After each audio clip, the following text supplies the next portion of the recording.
Pero ang recommendation ko talaga dyan, kung magkaroon tayo ng constitutional change, ay abolish na ang SK. Dahil nakikita natin na naging kulturo na rin mula bata na ang corruption ay ordinaryo na lamang. It's like you're pushing for abolition talaga ng SK na.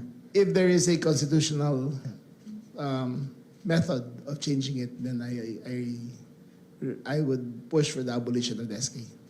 So parang nagiging breeding ground, parang training ground na sir ng corruption. Kasi basic unit na to tapos... Tama.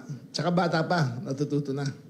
Pero hindi lang yan Ang SK, after the first year, sa buong Pilipinas, 50% attrition rate. 50% hindi na napasok. So, mag-a-appoint na lang ng OIC. Kasi nag-aasawa, nagkatrabaho, nag-aaral, hindi na kaya gampanan na kanilang kapangyarihan.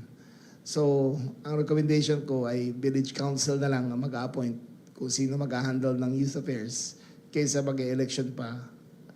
Nangyayari sa kanila kasi yung election ay nagiging parang tsapa nila na hindi sila pwedeng magkamali. Na kahit anong gawin nila, tama pa rin.